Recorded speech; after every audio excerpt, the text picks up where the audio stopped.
할렐루야, 주님의 이름으로 축복합니다. 오늘도 모두 건강하시고 행복한 하루가 되시기를 소망합니다. 3월 2일 새벽 기도를 시작하겠습니다. 다 같이 사도신경 하시겠습니다. 나는 전능하신 아버지 하나님 천지의 창조주를 믿습니다. 나는 그의 유일하신 아들 우리 주 예수 그리스도를 믿습니다. 그는 성령으로 잉태되어 동정녀 마리아에게서 나시고 본디오 빌라도에게 고난을 받아 십자가에 못 박혀 죽으시고 장사된 지 사흘 만에 죽은 자 가운데서 다시 살아나셨으며 하늘에 오르시어 전능하신 아버지 하나님 우편에 앉아 계시다가 거기로부터 살아있는 자와 죽은 자를 심판하러 오십니다. 나는 성령을 믿으며 거룩한 공교회와 성도의 교제와 죄를 용서받는 것과 몸의 부활과 영생을 믿습니다. 아멘. 사랑의 주님, 은혜에 감사를 드립니다. 오늘도 우리의 앞길에 주님께서 동행하여 주시옵시고 모든 시간 가운데 기쁨과 즐거움이 있으며 힘든 시간이 있어도 신앙의 지혜로 풀어가는 영적 기쁨을 허락하여 주시옵소서. 예수님의 이름으로 기도드립니다. 아멘. 찬송가 314장입니다. 내 구주 예수를 더욱 사랑. 314장입니다.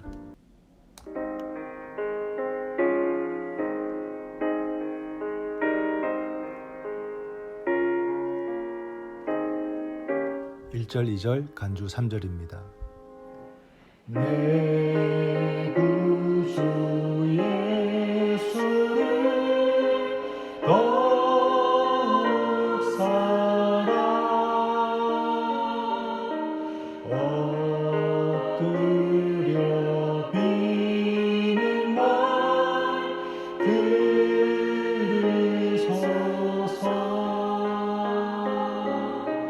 내 진정 소원이 내 구주 예수를 더욱 사랑 더욱 사랑 이전엔 세상 나 기뻤어도 지금 내 기쁨은 오직 예수. 다만 내 비는 말 내 구주 예수를 더욱 사랑 더욱 사랑.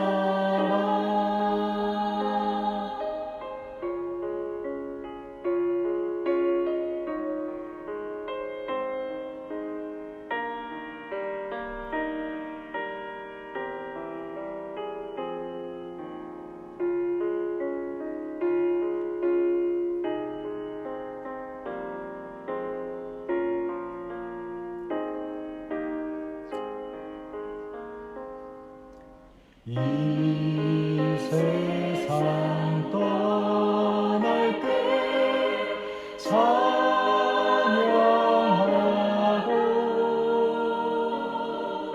숨질 때 하는 말 이것일세. 다만 내 비는 말 내 구주 예수를 더욱 사랑 더욱 사랑.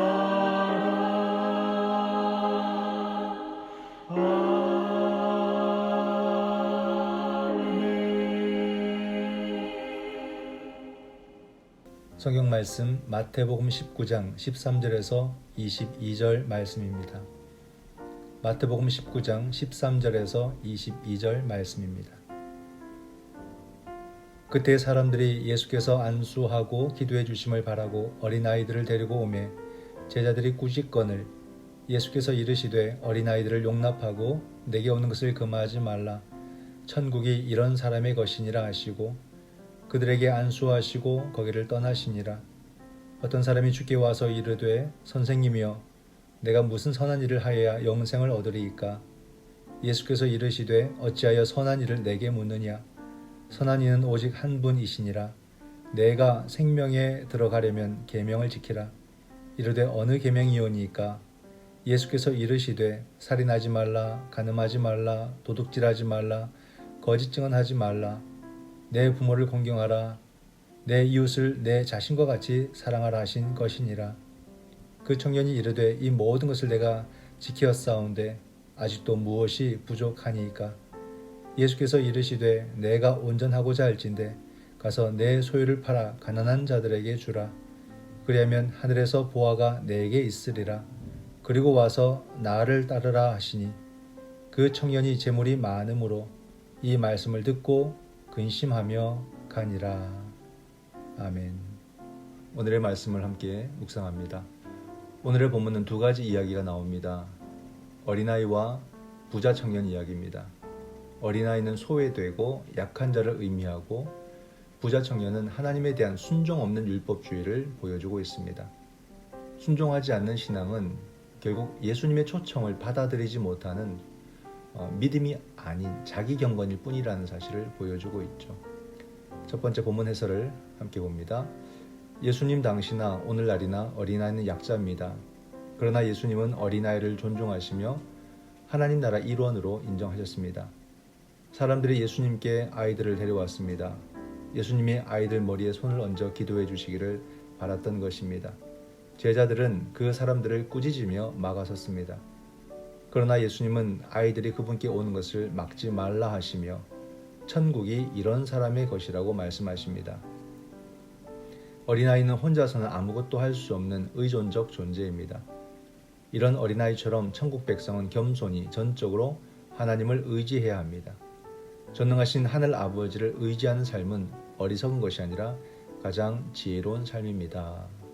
질문을 보면 어린아이의 어떤 속성이 천국 백성에게 꼭 필요할까요?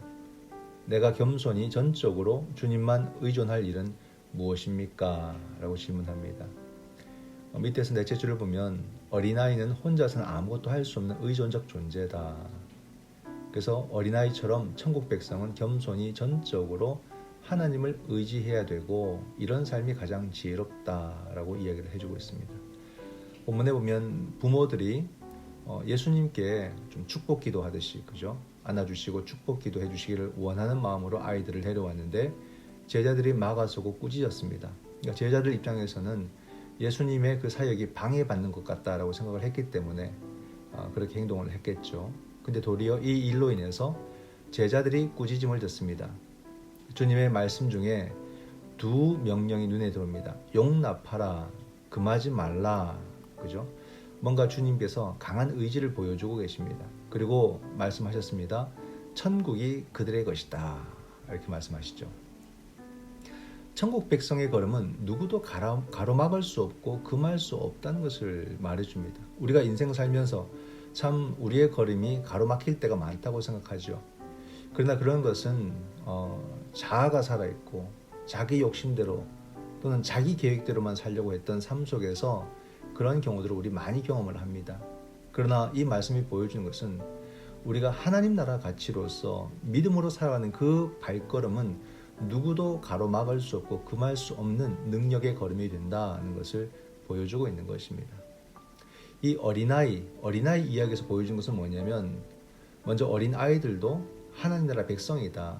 그죠? 나이 많고 적음이나 아니면 남녀나 그런 것으로 구분해서 우리가 사람을 보는 것이 아니라 모든 생명은 다 하나님 나라 백성으로 그죠? 존중받아야 된다는 것을 말해주고 있습니다. 그리고 어린 아이들이 부모에게 의존하듯 제자들도 주님을 전적으로 의지하는 믿음을 가져야 함을 말해줍니다. 지난 주일에도 말씀을 드린 것처럼 우리는 순간순간 자기의 자아가 살아납니다. 그리고 주님보다 앞서 걷게 되죠. 오늘 우리에게 다시 확인되어야 될 믿음의 자세는 뭐냐? 바로 자기를 부인하고 온전히 내가 주님을 뒤따르고 있는지를 살펴봐야 됩니다. 오늘도 겸손히 주님을 뒤따르는 그런 하나님 나라 백성이 되기를 소망합니다. 본문 해설 두 번째입니다. 영생은 유한한 인생에게 가장 중요한 가치입니다. 한 청년이 예수님께 영생 얻는 법에 관해 질문합니다. 그는 10계명을 모두 준행했음에도 영생에 대한 확신이 없었습니다. 아직도 무엇이 부족하니까 라는 그 말에는 그 자신의 의의가 묻어납니다. 예수님은 청년의 문제점을 드러내십니다. 가서 내 소유를 팔아 가난한 자들에게 주라. 그리고 와서 나를 따라오라. 청년에게는 물질이 많고 또 물질에 대한 애착도 있었습니다. 그는 진실하게 사는 듯 했지만 물질에 대한 애착으로 말씀을 온전히 순종하지 못하는 그런 사람이었습니다. 영생은 선행으로 얻을 수 있는 것이 아닙니다. 영생은 세상이 가치 있게 여기는 것을 내려놓고 생명의 주님이신 예수님만 진정한 가치로 삼을 때 얻을 수 있습니다. 질문을 보면 예수님이 부자 청년에게 말씀하신 것은 무엇입니까? 예수님의 제자로서 내가 온전함을 위해 내려놓을 것은 무엇인가요? 그죠? 본문 해설 첫 번째 보면 위에 첫째 줄 보면 영생은 유한한 인생에게 가장 중요한 가치다. 이건 항상 붙들고 살아야 된다는 겁니다. 영생. 우리가 현재를 살지만 영생의 주제를 붙들고 살아야 된다. 밑에서 셋째 줄 보면 영생은 어떤 선행, 착한 일로 얻을 수 있는 게 아니다 라고 말하죠. 영생은 세상이 가치 있게 여기는 것을 도리어 내려놓고 생명의 주님이신 예수님만 진정한 가치로 삼을 때 얻을 수 있다라고 말하고 있습니다. 네, 사실 주님을 찾아온 이 청년의 삶은 매우 칭찬받을 만한 삶입니다. 우리가 생각하는 그 좋은 신앙인의 모습, 딱 그 모습을 갖고 있어요. 돈 많이 벌고 좋은 일도 하고 교회도 잘 다니는 사람, 어디 흠잡을 데가 없습니다. 본인도 아마 자기를 그렇게 판단한 것 같습니다. 그러나 그의 심령은 알아요. 무언가 채워지지 않는 허전함이 있다는 것을 아는 것입니다.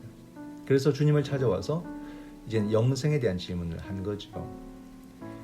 우리는 분명히 알아야 되는 것이 있는데 그게 뭐냐면 하나님 나라는 미래로만 있는 것이 아니고 또한 현재에만 몰입해서 살아도 안 되는 것입니다. 우리 신앙은 종말론적 신앙이기 때문에 종말의 사건을 항상 현재의 사건으로 경험하며 사는 사람들이죠. 우리가 힘을 내고 용기를 내는 것은 결국 종말에 이루실 그리스도의 승리를 믿기 때문에 지금 어려운 가운데서도 다시 소망하고 용기를 내고 그렇게 살 수 있는 것입니다. 그러므로 영생의 소망이 담고 있는 것이 바로 하나님 나라 가치입니다. 그 가치를 담을 때만 허전하고 허무한 삶을 살지 않게 되는 거죠. 근데 청년에게는 많은 물질이 있었어요. 그러나 문제는 뭐냐면 물질이 아니에요. 그 물질을 하나님 나라의 가치로서 소유한 것이 아니라 그 소유를 위한 물질, 그저 많이 쌓기 위한, 많이 갖기 위한, 소유를 위한 물질을 쌓아두고 있었던 것입니다. 그러므로 그는 물질의 가치를 둠으로써 주님의 명령에 순종할 수가 없었습니다. 말씀해 보면 청년이 물질이 많음으로, 이는 물질이 많은 것이 잘못이란 말이 아닙니다. 물질을 아무리 많이 가진다고 해도 물질의 가치를 두지 않고 하나님 나라의 가치를 둔다면 아무런 상관이 없습니다. 오늘 나의 문제는 무엇입니까? 돈이든 명예든 환경이든 그 모든 것이 영생의 문제와 이어져 있습니까? 즉 하나님 나라의 가치로서 그것을 소유하고 있습니까? 내가 가진 모든 것이 하나님 나라의 가치를 담고 있다면 주님께 순종할 수 있는 제자일 것이요. 우리가 1,000원을 가져도 하나님 나라 가치를 두지 못한다면 주님께 순종하지 못하고 발걸음을 돌리는 불순종의 제자가 되고 맙니다. 오늘도 우리 삶에 하나님 나라 가치를 풍성히 담아서 영생의 소망과 함께 주님께 순종하는 복된 하루가 되시기를 주님의 이름으로 축원드립니다.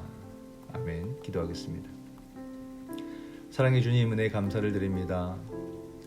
오늘도 주님만 따라가는 제자된 삶을 허락하여 주시고 우리 삶의 모든 것에 하나님 나라의 가치를 잘 담을 수 있도록 도와주시옵소서. 그리하여 그 무엇 때문에라도 주님을 등지지 않도록 도와주시고 순종의 제자가 되게 하여 주시옵소서. 예수님의 이름으로 기도드립니다. 아멘. 지금은 우리 주 예수 그리스도의 은총과 아버지 하나님의 크신 사랑과 성령 하나님의 위로 교통 하나 되게 하심이 겸손히 주님을 따르는 제자가 되어 영생의 소망으로 내게 주어진 모든 삶을 더 힘차게 용기 있게 살아가기를 원하는, 그러므로 주님의 기쁨이 되고 모든 이의 소망이 되기를 원하는 사랑하는 주의 자녀들과 저들의 가정 위에 지금부터 영원토록 함께 하시기를 축원하오나이다. 아멘. 이 시간 함께 기도할 것은 먼저 말씀을 생각하며 기도하기를 원합니다. 발걸음을 돌리는 그 부자 청년의 모습에서 사실 내 모습이 보입니다. 무엇을 먹을까, 무엇을 입을까, 무엇을 마실까에 늘 골몰하며 가지고 채우는 것에 집중하던 내 삶에 영생에 대한 기대는 없고 주님의 명령에 순종할 수 없는 그 내 마음이 보여지는 거죠. 주여 나를 용서해 주시옵시고 참 예수 그리스도의 제자된 마음으로 나를 변화시켜 주시옵소서. 언제나 주님의 명령에 순종하는 그런 능력의 종이 되게 하여 주시옵소서. 두 번째로 코로나의 종식과 우리 일상의 회복을 위해서 기도하기를 원합니다. 백신 접종이 시작되었습니다. 심한 부작용이 나타나지 않도록 주여 보호하여 주시고 올 한 해 속히 집단 면역이 이루어져서 이제는 질병의 고통과 공포에서 벗어날 수 있도록 도와주시옵소서. 우리의 일상을 회복시켜 주시옵소서. 세 번째로 우리 가정을 위해서 기도하기를 원합니다. 우리의 가정을 지켜주셔서 가정 안에 웃음의 대화가 있고 가정 안에 서로를 위한 기도가 있게 하시고 가정 안에 서로를 깊이 이해하고 응원하는 믿음의 소통이 있게 하여 주시옵소서. 주님이 가장이 되시는 복되고 행복한 가정을 이룰 수 있도록 주님 도와주시옵소서. 이 시간 우리의 순종하는 믿음과 영생의 소망을 살아가는 그 믿음과 코로나의 종식과 일상의 회복과 우리 가정의 행복을 위해서 함께 기도하시겠습니다.